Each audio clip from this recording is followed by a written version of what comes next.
सबसे पहिले पूजनवा तोहार होई हो गौरा के ललनवा।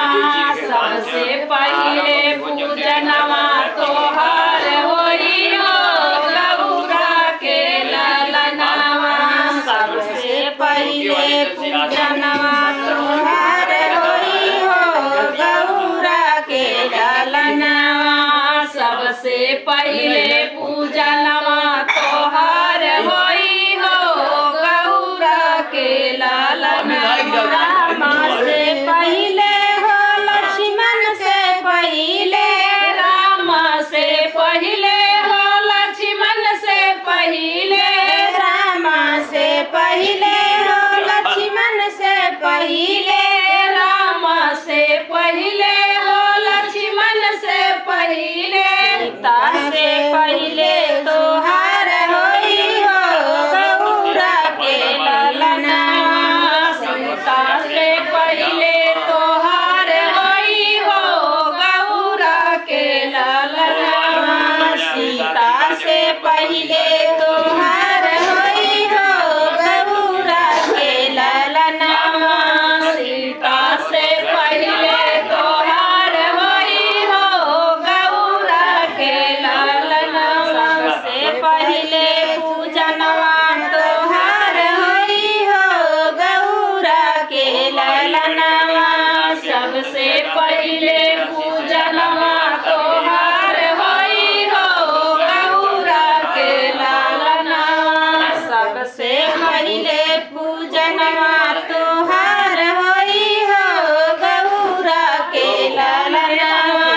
सबसे पहिले पूजनवा तोहार होई हो गौरा के ललनवा। ब्रह्मा से पहिले हो विष्णु से पहिले, ब्रह्मा से पहिले हो विष्णु से पहिले, ब्रह्मा से पहिले हो विष्णु से पहिले, ब्रह्मा से पहिले हो विष्णु से पहिले। लक्ष्मी से पहिले तोहार होई हो गौरा के ललनवा।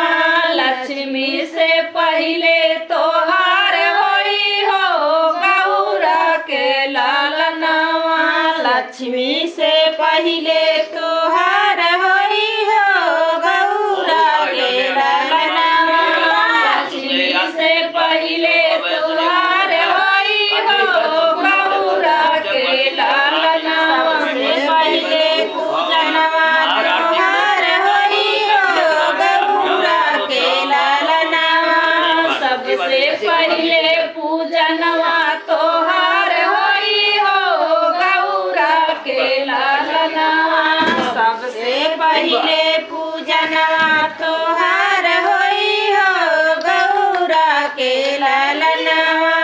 सबसे पहिले पूजनवा तोहार होई हो गौरा के ललनवा। कृष्णा से पहिले बलदाऊ से पहिले, कृष्णा से पहिले बलदाऊ से पहिले, कृष्णा से पहिले बलदाऊ से पहिले, कृष्णा से पहिले बलदाऊ से पहिले। राधा से पहिले तोहार होई हो गौरा के ललनवा। सबके पूजनवा तोहार होई हो गौरा के ललनवा। सबसे पहिले पूजनवा तोहार होई हो गौरा के ललनवा। सबसे पहिले पूजनवा तोहार होई हो गौरा के ललनवा। सबसे पहिले पूजनवा तोहार होई हो गौरा के ललनवा।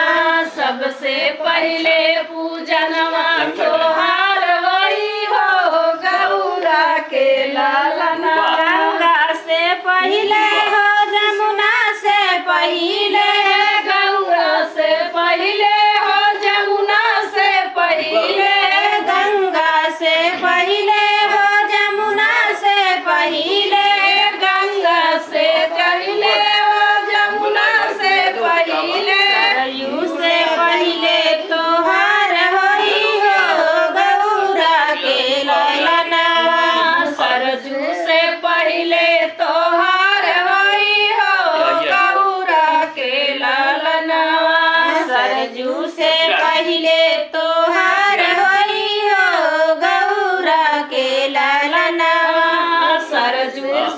पहिले तोहार होई हो गौरा के लालनवा पहिले पूजना तोहार होई हो गौरा के लालनवा सबसे पहिले पूजना तोहार होई हो गौरा के लालनवा से पहिले हो अंबर से पहिले धरती से पहिले हो अंबर से पहिले धरती से पहिले हो अंबर से पहिले धरती से पहिले हो अंबर से पहिले सब देवतन से पहिले तोहार होई हो गौरा के ललनवा सब देवतन से पहिले तोहार होई हो गौरा के ललनवा से